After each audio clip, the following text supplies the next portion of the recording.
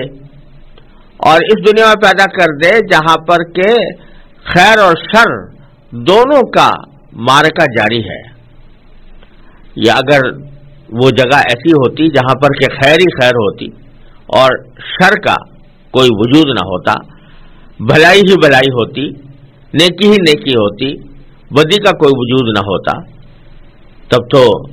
بات کچھ سمجھ میں آ سکتی تھی کہ اللہ تبارک و تعالیٰ کو رہنمائی کی حاجت نہیں. لیکن اللہ تبارک و تعالیٰ نے اس دنیا میں بھیجا جس میں خیر بھی ہے، شر بھی ہے، اچھائی بھی ہے، برائی بھی ہے، نیکی بھی ہے، بدی بھی ہے. تو اس میں انسان کو یہ فیصلہ کرنا پڑتا ہے کہ کون سا کام وہ کرے اور کون سا کام چھوڑے. تو یہ بات اللہ تعالیٰ کی رحمت اور حکمت سے بہت بعید ہے کہ وہ انسان کو ایسی دنیا میں بھیج تو دے اور اس کو کوئی ایسے رہنما اصول نہ بتائے کہ تمہیں اس دنیا میں کس طرح زندگی گزارنی ہے، کون سی چیز اچھی ہے، کون سی بری ہے، کون سا عمل نیک ہے، کون سا بد ہے، اور کس طرح زندگی کا ڈھانچہ انسان کو بنانا چاہیے. یہ بات اللہ تبارک و تعالیٰ کی رحمت سے بعید ہے کہ انسان کو یہ ساری باتیں بتائے بغیر اندھیرے میں چھوڑ دے. لہذا اللہ تبارک و تعالیٰ نے چونکہ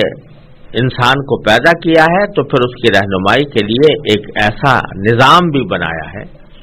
کہ وقتاً فوقتاً اسے اللہ تعالیٰ کے احکام پہنچائے جا سکے. اسی نظام کا نام رسالت ہے، جو انبیاء کرام علیہ السلام کے ذریعے پیغامات پہنچائے جاتے ہیں، ان پر وحی نازل کی جاتی ہے اور پھر ان کے ذریعے یہ بتایا جاتا ہے کہ انسان کو زندگی کس طرح گزارنی چاہیے اور اللہ تعالیٰ کی بندگی کا طریقہ کیا ہے. جس بندگی کا ذکر پچھلی آیتوں میں تھا کہ اللہ اپنے پروردگار کی بندگی کرو، تو بندگی کیسے کرو، بندگی کا طریقہ کیا ہو، یہ ساری باتیں انبیاء کرام علیہ السلام کے ذریعے اللہ تبارک و تعالیٰ انسانوں تک پہنچاتا ہے. اور اسی سلسلے کو اللہ تبارک و تعالیٰ نے جاری رکھا ہے اس وقت سے جب سے کہ حضرت آدم علیہ السلام کو پیدا کیا تھا، کیونکہ وہ پہلے پیغمبر تھے، اور یہ سلسلہ پیغمبری کا جاری رہا یہاں تک کہ حضور نبی کریم سرور دو عالم محمد مصطفیٰ صلی اللہ علیہ وسلم پر اس رسالت کے مبارک سلسلے کی تکمیل ہو گئی. آپ آخری پیغمبر تھے، آپ پر نازل ہونے والی آخری وحی تھی. آپ نے جو کچھ ہم کو پہنچایا وہ اللہ تبارک و تعالیٰ کا وہ آخری پیغام تھا جو قیامت تک کے انسانوں کے لیے واجب العمل کیا گیا. اور آپ پر جو کتاب اتاری گئی یعنی قرآن کریم، وہ بھی اللہ تعالیٰ کی آخری آسمانی کتاب ہے. لہذا رسالت کے عقیدے پر عمل کرنے کے لیے دو باتیں ضروری ہیں. ایک تو یہ کہ جتنے انبیاء کرام اللہ تبارک و تعالیٰ نے بھیجے ہیں ان سب پر ایمان ہو کہ سب وہ اللہ کے پیغمبر تھے، سچے تھے، اپنے اپنے وقتوں میں اللہ تعالیٰ کے احکام لے کر آئے تھے. اور دوسرا یہ کہ نبی کریم سرور دو عالم صلی اللہ علیہ وسلم اللہ تبارک و تعالیٰ کے سچے پیغمبر تھے اور آپ آخری پیغمبر تھے. آپ کے اوپر نبوت کی اور نبوت کا اور رسالت کا سلسلہ تمام ہو گیا، کیونکہ خود اللہ تعالیٰ نے ان کو خاتم النبیین قرار دیا ہے سورہ احزاب میں، جیسا کہ تفصیل سے انشاءاللہ سورہ احزاب میں آئے گا کہ آپ کو خاتم النبیین قرار دیا گیا کہ آخری نبی آپ ہیں. اور خود رسول کریم صلی اللہ علیہ وسلم نے فرما دیا کہ میرے بعد کوئی نبی نہیں آ سکتا. لہذا کسی بھی معنی میں کسی انسان کے لیے اب یہ گنجائش نہیں ہے کہ وہ نبی اپنے آپ کو نبی قرار دے، کسی بھی معنی میں، چاہے وہ تشریعی نبوت ہو یا غیر تشریعی نبوت ہو، چاہے وہ کسی بھی قسم کی نبوت کا دعویٰ کرے تو وہ کسی بھی اعتبار سے قابل قبول نہیں ہے اور وہ عقیدہ رسالت کے خلاف ہے. لہذا عقیدہ رسالت میں یہ بھی ضروری ہے کہ پچھلے انبیاء کرام پر ایمان لایا جائے، یہ بھی ضروری ہے کہ نبی کریم صلی اللہ علیہ وسلم کی رسالت پر، آپ کے لائی ہوئی کتاب قرآن کریم پر ایمان لایا جائے، اور یہ بھی ضروری ہے کہ رسول اللہ صلی اللہ علیہ وسلم کی آخری نبوت کو آخری نبوت قرار دیا جائے، اور اس کے آپ کے بعد نبوت کے دروازے کو، رسالت کے دروازے کو سمجھا جائے، اور یہ یقین کیا جائے، اس پر ایمان رکھا جائے کہ وہ دروازہ بند ہے، اور اب اگر کوئی شخص نبوت کا دعویٰ کرے گا تو وہ پرلے درجے کا جھوٹا اور دجال اور کذاب ہوگا۔ یہ سب باتیں اس رسالت کے عقیدے کے اندر سمائی ہوئی ہیں۔ اور پھر آگے اب جو دو آیتیں آ رہی ہیں تو اس میں اللہ تبارک و تعالی نے نبی کریم سرور دو عالم صلی اللہ علیہ وسلم کی رسالت کی ایک واضح دلیل جو ہر انسان محسوس کر سکتا ہے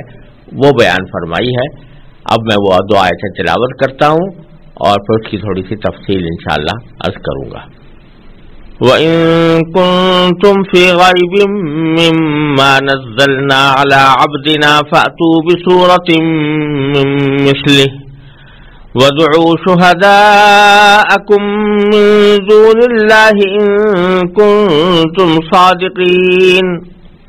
فَإِن لَّمْ تَفْعَلُوا وَلَن تَفْعَلُوا فَاتَّقُوا النَّارَ الَّتِي وَقُودُهَا النَّاسُ وَالْحِجَارَةُ أُعِدَّتْ لِلْكَافِرِينَ۔ اور اگر تم اس قرآن کے بارے میں ذرا بھی شک میں ہو جو ہم نے اپنے بندے پر اتارا ہے، تو اس جیسی کوئی ایک صورت ہی بنا لاؤ، اور اگر سچے ہو تو اللہ کے سوا اپنے تمام مددگاروں کو بلا لو۔ پھر بھی اگر تم یہ کام نہ کر سکو اور یقیناً کبھی نہ کر نہیں سکو گے تو ڈرو اس آگ سے جس کا ایندھن انسان اور پتھر ہوں گے، وہ کافروں کے لیے تیار کی گئی ہے۔ ان دو آیتوں میں اللہ تبارک و تعالی نے نبی کریم سرور دو عالم صلی اللہ علیہ وسلم کی رسالت کا تذکرہ فرمایا ہے۔ دوسرے الفاظ میں آپ یہ کہہ سکتے ہیں کہ پہلی دو آیتیں لا الہ الا اللہ کے بیان میں تھیں، اور یہ دو آیتیں محمد الرسول اللہ کے بیان میں ہیں، جو دونوں مل کر کلمہ طیبہ بنتا ہے جس سے انسان مسلمان ہوتا ہے۔ تو نبی کریم سرور دو عالم صلی اللہ علیہ وسلم کی رسالت اور آپ کے سچے پیغمبر ہونے پر یوں تو بہت سی دلیلیں موجود تھیں۔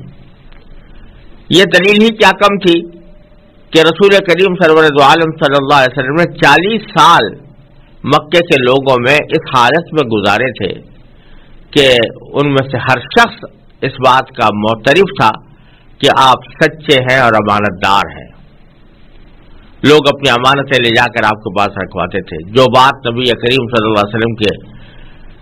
زبان سے نکل جاتی اس کو 16 آنے لوگ درست مانتے تھے، اور اسی لیے آپ کا لقب اس معاشرے میں صادق اور امین تھا۔ صادق کے معنی سچا اور امین کے معنی امانت دار۔ یہ بات بالکل واضح تھی۔ آپ کی تمام زندگی حیات طیبہ 40 سال تک نبوت سے پہلے کی زندگی وہ ایک کھلی کتاب کی طرح اہل مکہ کے سامنے موجود تھی،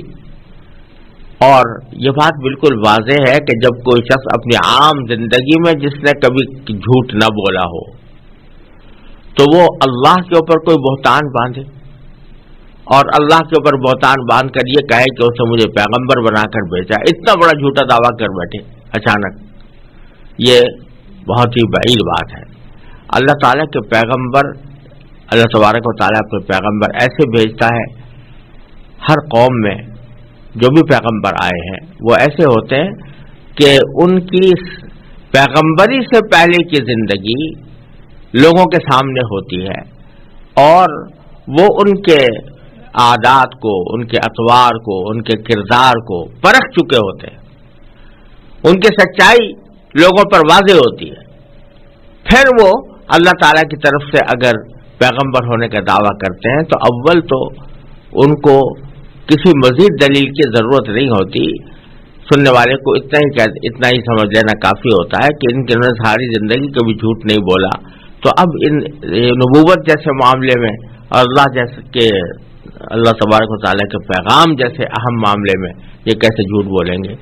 تو یہی معاملہ نبی کریم سرورت عالم صلی اللہ علیہ وسلم کے ساتھ بھی تھا، اور یہ وجہ ہے کہ جب آپ نے پہلی بار دعوت دی تو مشہور ہے، سب مسلمان جانتے ہیں کہ کوہ صفا پر چڑھ کر آپ نے اپنے قبیلے کے لوگوں کو بلا کر پوچھا کہ اگر میں تمہیں یہ خبر دوں کہ اس پہاڑ کے پیچھے کوئی دشمن ہے جو تم پر حملہ آور ہونا چاہتا ہے تو کیا تم میری بات مانو گے، تصدیق کرو گے، مجھے سچا سمجھو گے؟ سب نے بیکوار آواز ہو کر کہا کہ ہاں، آپ اگر یہ بات کہیں گے تو کیوں نہیں سمجھیں گے، ہم نے تو کبھی آپ پر جھوٹ کا تجربہ نہیں کیا، کبھی آپ سے کی زبان سے جھوٹ نہیں سنا۔ تو اس لیے ان کا حضور اقدس صلی اللہ علیہ وسلم کی ساری زندگی ہی کافی تھی ان کے اس دعوے کی تصدیق کے لیے کہ وہ واقعتاً اللہ تعالیٰ کے پیغمبر ہیں۔ لیکن اللہ تبارک و تعالیٰ کی سنت رہی ہے کہ اس واضح دلیل کے باوجود اللہ تبارک و تعالیٰ اپنے پیغمبروں کو دوسرے لوگوں پر اتمام حجت کے لیے اور دلیل کو بالکل اور زیادہ مؤکد اور مضبوط کرنے کے لیے پیغمبروں کو کوئی معجزہ عطا فرماتے ہیں، یعنی ایسی چیز عطا فرماتے ہیں جو عام لوگوں کی استطاعت سے باہر ہوتی ہے، اور وہ چیز جب پیغمبر کے ہاتھ پر ظاہر ہوتی ہے تو اس سے یہ واضح ہوتا ہے کہ یہ شخص کوئی عام جیسا شخص نہیں ہے، بلکہ اس کو اللہ تبارک و تعالیٰ نے اپنے پیغام پہنچانے کے لیے منتخب فرمایا ہے۔ وہ جو ایسی بات جو غیر معمولی بات، خرق عادت یعنی عادت کے خلاف کوئی ایسا کام ظاہر ہوتا ہے تو اسی کو معجزہ کہتے ہیں، جو اسباب سے ماورا ہوتا ہے۔ تو اللہ تعالیٰ اپنے انبیاء کرام کو کچھ معجزات بھی عطا فرماتے ہیں تاکہ وہ معجزات دکھا کر لوگوں کو اس بات پر اور زیادہ پختہ کر سکتے ہوں کہ ان کو واقعتاً اللہ تبارک و تعالیٰ نے اپنا پیغمبر بنا کر بھیجا ہے۔ پھر معجزات میں بھی اللہ تبارک و تعالیٰ نے عموماً یہ ترتیب رکھی ہے کہ جس زمانے میں جس قوم کے اندر جس قسم کی چیزوں کا زیادہ رواج ہوتا ہے اور اس کو افضلیت کا معیار سمجھا جاتا ہے یا اس کو قابل فخر سمجھا جاتا ہے، اسی کو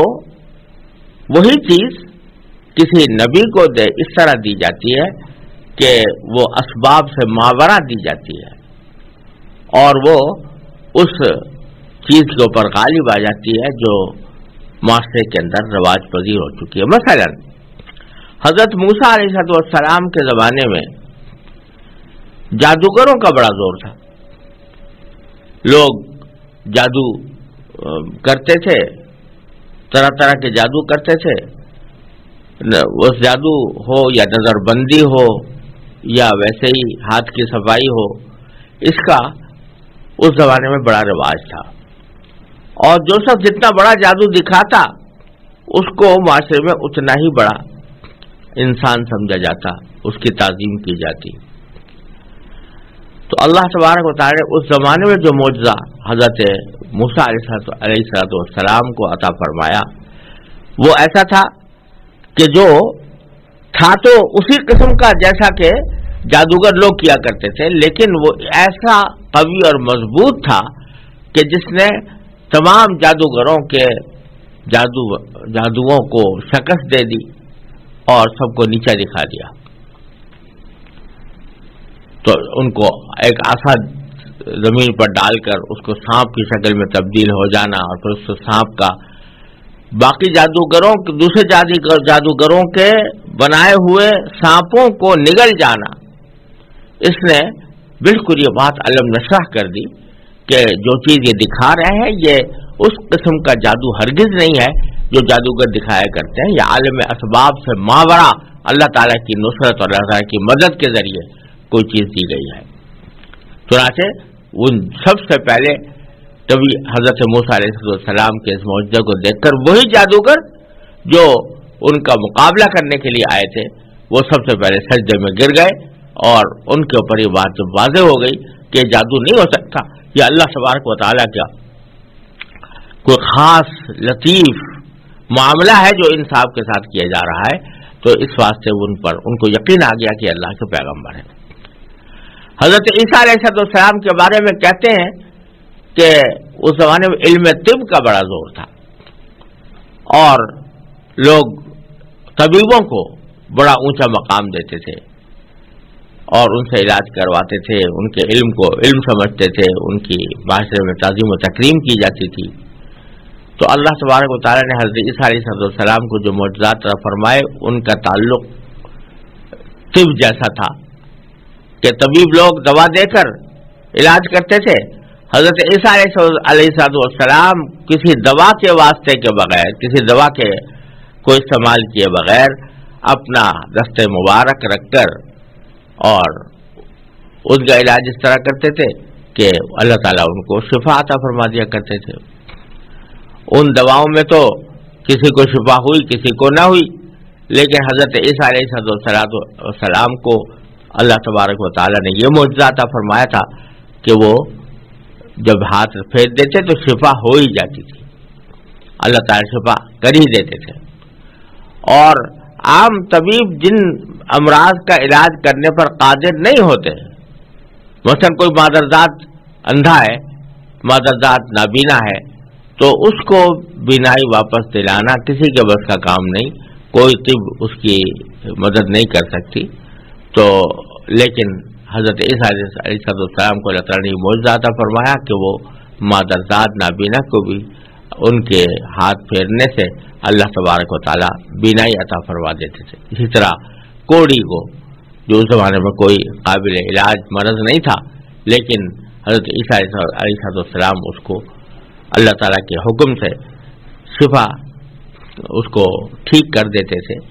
تو جس کا ذکر قرآن کریم میں آگے آئے گا۔ تو ہر دور میں عموماً اس قسم کا معجزہ نبی کو دیا جاتا ہے جس قسم کی چیزوں کا اس زمانے میں اتنا رواج ہو کہ ان کو قابل فخر سمجھا جاتا ہو۔ حضور نبی کریم سرور دو عالم صلی اللہ علیہ وسلم جب عرب میں تشریف لائے تو عربوں میں جس چیز کا سب سے زیادہ رواج تھا اور جس کو بہت قابل فخر سمجھا جاتا تھا وہ عربوں کی فصاحت و بلاغت تھی، ان کی شاعری، ان کا ادب اور ان کی فصاحت و بلاغت۔ یہ اتنے اپنے فصاحت و بلاغت پر ناز کرتے تھے کہ جو لوگ عرب نہیں تھے ان کا نام انہوں نے عجم رکھا ہوا تھا۔ عجم کے معنی ہے گونگا، گویا اپنے سوا سارے لوگوں کو گونگا سمجھتے تھے، کیونکہ ان کے خیال میں قوت گویائی جتنی ہمارے پاس ہے کسی اور کے پاس نہیں ہے، اور جتنی فصاحت و بلاغت اور ہمارے بیان میں تاثیر اور بیان میں زور جتنا ہمارے پاس ہے وہ کسی اور کے پاس نہیں ہے۔ ان کے میلے لگا کرتے تھے، اوقاز میں میلہ لگ رہا ہے، ظلم جنہ میں لگ رہا ہے، اور وہاں بڑے بڑے قبائل کے جو سورما تھے وہ جمع ہوتے تھے اور شعروں کے مقابلے ہوتے تھے، فی البدیع اشعار کے مقابلے ہوتے تھے، یعنی پہلے سے سوچے ہوئے نہیں ہے، پہلے سے کوئی کہا ہوا قصیدہ نہیں ہے، لیکن ایک قبیلے کا آدمی کھڑا ہوتا اور وہ فی البدیع فوراً اپنے قبیلے کی تعریف میں اشعار کہتا اور دوسرے قبیلے کی تردید میں اور اس کے حجم میں اشعار کہتا، اس کے مقابلے میں دوسرے قبیلے کا آدمی کھڑا ہو جاتا، وہ اسی بحر میں اسی قافیے میں اس کا جواب دیتا۔ اور یہ منظر ابھی کچھ عرصے پہلے تک بھی موجود تھا، اور اہل عرب کے ہاں یہ مقابلے ہوا کرتے تھے اور حیرت انگیز طور پر ہوا کرتے تھے۔ تو ان کو اپنے فصاحت و بلاغت پر ناز تھا، وہ کہتے تھے ہم سے بہتر کسی اور کی زبان نہیں ہو سکتی۔ وہ شاعر بڑے زبردست تھے، وہ خطیب بڑے زبردست تھے، اور شاعر و خطیبوں کو ان کے معاشرے میں بہت اونچا مقام حاصل ہوتا تھا۔ تو اللہ تبارک و تعالیٰ نے نبی کریم سرور دو عالم صلی اللہ علیہ وسلم کو جو معجزہ عطا فرمایا وہ قرآن کریم کی شکل میں عطا فرمایا، کہ قرآن کریم ایک ایسا کلام ہے کہ جب اہل عرب نے اس کو سنا، بڑے بڑے شاعروں نے، بڑے بڑے خطیبوں نے، فصاحت و بلاغت کے شناوروں نے، تو سنتے ہی یہ ان کا دل پکار بیٹھا کہ یہ کلام کسی انسان کا نہیں ہو سکتا، یہ کلام یقیناً اللہ تعالیٰ کی طرف سے آیا ہے، کیونکہ انسان کے بس میں نہیں ہے کہ وہ اس جیسا کلام لا سکے۔ اس کے بے شمار واقعات روایات میں موجود ہیں، اور میرے والد ماجد حضرت مولانا مفتی محمد شفیع صاحب قدس اللہ تعالیٰ سرہ نے اپنی تفسیر معارف القرآن میں تفصیل کے ساتھ وہ واقعات بیان کیے ہیں جن میں اہل عرب کا قرآن کریم کو سننا اور اس کا ان کے اوپر اثر ڈالنا یہ مذکور ہے۔ تو یہاں اللہ تبارک و تعالی نبی کریم سرور دو عالم صلی اللہ علیہ وسلم کے اس معجزے کا تذکرہ فرما کر سرکار دو عالم صلی اللہ علیہ وسلم کی رسالت کو ثابت فرما رہے ہیں، اور وہ ایسی کھلی ہوئی بات ہے کہ ہر انسان اس کو محفوظ کر سکتا ہے، سمجھ سکتا ہے۔ وہ بات یہ ہے کہ ان دو آیتوں میں اللہ تبارک و تعالی نے پورے اہل عرب کو چیلنج دیا کہ اگر تمہیں اس بات میں ذرہ برابر بھی شک ہو کہ یہ قرآن اللہ کا کلام ہے جو محمد مصطفیٰ صلی اللہ علیہ وسلم پر نازل کیا گیا، تو تم تو بڑے خطابت و شعر کے سورما ہو، فصاحت و بلاغت کے شناور ہو، اس قرآن جیسی ایک صورت ہی بنا لاؤ اور بنا کر دکھا دو، تو پتہ چل جائے گا کہ تم یہ اللہ کا کلام ہے یا نہیں۔ اس سے پہلے قرآن کریم نے ایک موقع پر یہ فرمایا تھا کہ کوئی شخص اس قرآن کے برابر، قرآن کا مثل کوئی چیز نہیں لا سکتا۔ پھر ایک موقع پر فرمایا کہ اگر تم اپنے اس دعوے میں سچے ہو کہ یہ اللہ کا کلام نہیں ہے اور کسی کا گھڑا ہوا ہے تو تم ہی گھڑ کر لے آؤ، 10 صورتیں لے آؤ۔ لیکن اب اس آیت کریمہ میں یہ فرما رہے ہیں چلو 10 صورتیں بھی نہ صحیح، ایک جیسی ایک صورت بھی جو قرآن جیسی ہو وہ بنا کر لے آؤ، تو تمہیں خود پتہ لگ جائے گا کہ یہ گھڑا ہوا کلام ہے یا اللہ تعالیٰ کا کلام ہے۔ اور ساتھ ہی صرف اتنا ہی نہیں کہ چیلنج دیا، بلکہ اگلی آیت میں یہ فرما دیا فَإِن لَّمْ تَفْعَلُوا وَلَن تَفْعَلُوا، اگر تم ایسا نہ کر سکو اور ہرگز نہیں کر سکو گے تو پھر سمجھ لو کہ اب قرآن کریم کو جھٹلانا یا قرآن کریم کی تکذیب کرنا یا اس کو اللہ کا کلام نہ ماننا یہ اللہ تعالیٰ کے غضب کو دعوت دے گا، اور پھر تمہیں جہنم کا سامنا کرنا پڑے گا۔ پھر اس چیلنج میں اللہ تبارک و تعالیٰ نے یہ بھی فرما دیا کہ اگر تم خود تنہا نہیں کر سکتے تو اپنے حمایتیوں کو بلا لو، سارے حمایتیوں کو جمع کر لو۔ حمایتیوں سے مراد یہ کہ جو بڑے بڑے خطیب اور شاعر ان کے معاشرے میں پائے جاتے تھے اور جن کے خطبوں اور شعر کی مدد سے وہ اپنے قبیلوں کے فخر بیان کیا کرتے تھے، مفاخر بیان کیا کرتے تھے، ان شاعروں خطیبوں کو سب کو جمع کر کے بلاؤ اور بلا کر معلوم کرو اور بلا کر کہو کہ بھائی اس قرآن جیسا کوئی کلام بنا کر لاؤ۔ لیکن فرمایا کہ کوئی تم یہ کام کر نہیں سکو گے، اور یہ پیشین گوئی بھی فرما دی کہ نہیں کر سکو گے۔ چنانچہ ایسا ہی ہوا۔ آپ ذرا اس سے اندازہ کر سکتے ہیں کہ اتنا بڑا چیلنج، اتنا واضح چیلنج دیا جا رہا ہے، کوئی بہت لمبے چوڑے کام کا نہیں، ایک صورت بنا کر لانے کا، اور سارے اہل عرب کو دیا جا رہا ہے، اور جن کے ان کے بڑے بڑے خطباء اور شعراء تھے ان سب کو یہ چیلنج دے کر دعوت دی جا رہی ہے۔ اگر قرآن ان لوگوں نے، کافروں نے نبی کریم صلی اللہ علیہ وسلم کو تکلیفیں پہنچائیں، مکہ مکرمہ سے نکالا، جنگیں لڑی، اور ایک جنگ نہیں 10 جنگیں لڑی، لیکن کسی سے اتنا نہ ہوا کہ حضور اقدس صلی اللہ علیہ وسلم کی رسالت کو غلط ثابت کرنے کے لیے قرآن کے اس چیلنج کو قبول کر لیتا اور کہتا ٹھیک ہے میں اس چیلنج کو قبول کر کے یہ صورت لے کے آتا ہوں۔ اس سے پتہ چل جاتا ہے کہ نبی کریم صلی اللہ علیہ وسلم حضرت محمد مصطفیٰ صلی اللہ علیہ وسلم جو دعویٰ کر رہے ہیں وہ درست نہیں ہے، لیکن ایک مثال نہیں ہے کہ کوئی شخص اس چیلنج کو قبول کرنے کے لیے آگے بڑھا ہو۔ پورے اہل عرب میں کسی نے بھی اس بات کی جرات نہیں کی۔ بعض روایتوں میں، تاریخی روایتوں میں ایک دو آدمیوں کا ذکر آتا ہے کہ انہوں نے یہ حماقت کرنے کی کوشش کی تھی، مگر جو کلام وہ بنا کر لائے اور اپنے ہم قوم لوگوں کو، کافروں کو سنایا تو وہ خود کافر پر ہنسنے لگے کہ تم کیسا کلام بنا کر لائے ہو، یہ قرآن کے مقابلے میں اس کی کوئی حقیقت ہی نہیں ہے، اور کبھی بھی ہم اس کو قرآن کریم کی فصاحت و بلاغت کے مقابلے میں پیش نہیں کر سکتے۔ اور یہ چیلنج 1400 سال سے آج تک چلا آتا ہے، اور کسی نے بھی اس چیلنج کو قبول کر کے کوئی ایسا کلام پیش نہیں کیا۔ جن لوگوں نے کیا، دوسرے غیر جانبدار لوگوں نے، خود کافر لوگوں نے یہ کہہ دیا کہ یہ تمہارا یہ کلام قرآن کے برابر نہیں ہو سکتا اور قرآن کی فصاحت و بلاغت کے جیسا نہیں ہو سکتا۔ وہ فصاحت و بلاغت کیا ہے اور کس طرح، کیا اسلوب ہے، اس کو سمجھنے کے لیے عربی زبان کی مہارت بھی درکار ہے اور عربی زبان کا ذوق بھی درکار ہے۔ اس ذوق سے تفصیل میں جانے کی ضرورت نہیں ہے، خود میں نے اپنی کتاب علوم القرآن میں اس کے اوپر مفصل بحث کی ہے اور قرآن کریم کے اعجاز کے وجوہ بیان کیے ہیں کہ وہ کیوں معجزہ ہے، کن کن حیثیتوں سے وہ معجزہ ہے۔ تو اگر کسی کو ضرورت ہو تو وہ اس کو دیکھ سکتا ہے، لیکن یہ بات بہرحال ہر انسان کے لیے کھلی ہوئی ہے کہ یہ چیلنج دیا گیا، سارے اہل عرب کو دیا گیا، کوئی اس چیلنج کو قبول کرنے کے لیے آگے نہیں بڑھا اور کسی نے کوئی ایسی صورت پیش نہیں کی جو بالکل واضح دو ٹوک اس بات کی دلیل ہے کہ رسول کریم سرور عالم صلی اللہ علیہ وسلم سچے رسول تھے اور آپ پر جو کتاب نازل ہوئی وہ اللہ تعالیٰ کا کلام ہے اور وہ آج تک اپنی اصل صورت میں محفوظ چلا آتا ہے۔